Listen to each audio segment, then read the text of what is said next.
හයි ඔන්න මං අදත් ඇවිල්ලා තියෙනවා ලස්සන කේක් ඩිසයින් එකක් අරගෙන මේක ටිකක් විශේෂ වෙන්න හේතුව මේ කස්ටමර් නැත්නම් මේ මුළු පවුලම මගේ හොඳම කස්ටමර්ස්ලා මුළු අවුරුදු පුරාම යාලා කේක් කනවා නම් ඒ කන්නේ මගෙන්.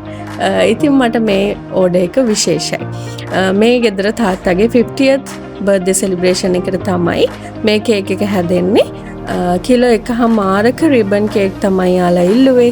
ඒ වගේම ඩාර්ක් කලර් එකක් යාලට ඕන වුණා. ඉතින් යාලා තෝරගත්ත මරූන් කලර් එකයි ගෝල්ඩ් කලර් එකයි තියෙන මික්ස් වෙච්ච කේක් එකක්.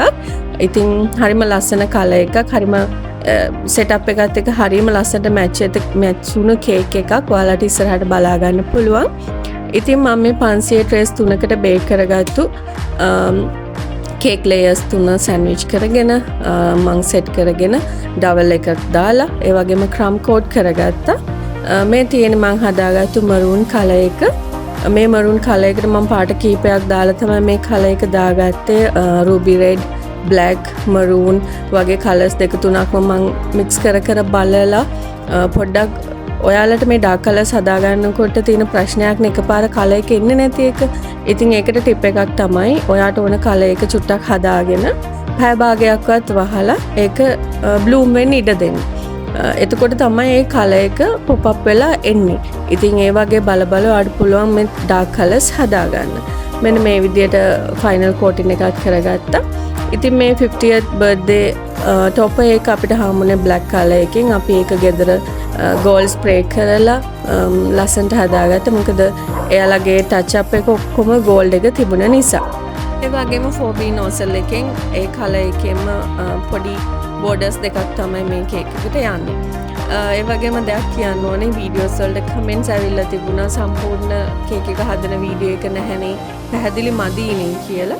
ඉතින් මං ඒ වගේ සම්පූර්ණ කේක් එක බේක් බැටර් එක හදන කේනම්ම මේ දාපු වීඩියෝසුත් තියෙනවා ඒවත් බලන්න.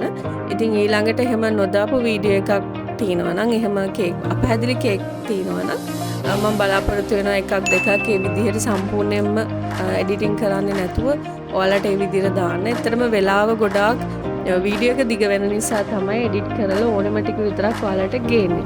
ඉතින් ප්‍රශ්න තියෙනවා නම් ඔයාලට WhatsApp කරන්න පුළුවන්, කෝල් එකක් ගන්න පුළුවන්. මම ඕන වෙලාවක මම දන්න දෙයින් ඔයාලට උදව් කරන්න බලාපොරොත්තු වෙනවා. මට පුළුවන් හැම වෙලාවෙම. ඉතින් මෙන්න මෙතන මම පොඩ්ඩක් කියන්න ඕනි මේක මේ මුලින්ම තෝරගත්තු ෆොක්ස් බෝල්ස්. ඔයාලට පේන්නේ නැති ඒක හරිම මේ ටිකක් ෂයින් එක වැඩි කලර්ස් වලින් තියෙන්නේ. අපි මුලින්ම සිලෙක්ට් කරේ ඒ ටික. අපි ඒකත් ඇත්තටම මේකට සෙට් කරාම කේක් එකේ තිබුණු සම්පූර්ණ ලුක් එකම ගියා වගේ වුණා, කැත වුණා වගේ තේරුණා. අපිට එවපු ඩිසයින් එකේ තිබුණේ ඇත්තටම ඒවා. ඒ නිසා තමයි අපි මුලින්ම මේ දේවල් try කරලා බැලුවේ.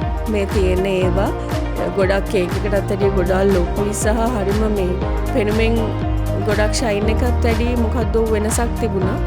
ඉතින් අපි ඊට පස්සේ තීරණය කරා මැට් ලුක් එකේ තියෙන ෆොක්ස් බෝල්ස් විතරක් ගෝල්ඩ් එකෙන් විතරක් දාලා මේ කොරල්ස් වගේ තියෙන පොඩි ටොපර්ස් වලින් විතරක් මේක ඩෙකරේට් කරන්න. ඒ වගේම අන්තිමට ෆොයිල් ගෝල්ඩ් ෆොයිල් එකෙන් පොඩි ටච් එකකුත් දුන්නා. ඉතින් ඔයාලට පේන ඇති ඒක හරි සිම්පල්. මේ අරවට වැඩිය මේ තියෙන මැට් ලුක් එකෙන් ගත්තු ගෝල්ඩ් ෆොක්ස් බෝල්ස් ටික. ඉතින් ඒ වගේම ලස්සන කැන්ඩල්ස් ටිකක් දාලා මේක ෆිනිෂ් කරගත්තා. මේක තමයි ෆයිනල් ලුක් එක. ඉතින් ඔයාලට අයිඩියා එකක් ගන්න පුළුවන් මේක අන්තිමට දාන්නම් මේක සෙටප් එකත් එක්ක කොච්චර ලස්සනට තිබුණාද කියලා. මේකත් එක්කම යාලා වෙනම කිලෝ 4ක කේක්ස් ඕඩර් කරා වෙනමම එන ගෙස්ලාට සර්ව් කරන්න. සාමාන්‍ය විදිහට ඒක කොටු කේක් එක සෑන්ඩ්විච් කරලා පොඩි ඩෙකරේෂන් එකක් තමයි ඒකට යාලා ඉල්ලුවේ. මොකද පීසස් කපලා යාලා සර්ව් කරන්න ඕන වුණ නිසා. ඒකත් මරූන් කලර් එකෙම බෝඩර්ස් දාලා කිලෝ 2 කේක් දෙකක් විදියට තමයි අපි අරගෙන ගියේ. ඉතින් අපිත් එක්කම එකතු වෙලා ඉන්න තව වීඩියෝස් ගොඩාක් තියෙනවා ඔයාලට අරන් එන්න. මාව subscribe කරන්න, like කරන්න, share කරන්න, comment කරන්න අමතක කරන්න එපා. තියෙන ප්‍රශ්න මගෙන් අහන්න අමතක කරන්න එපා.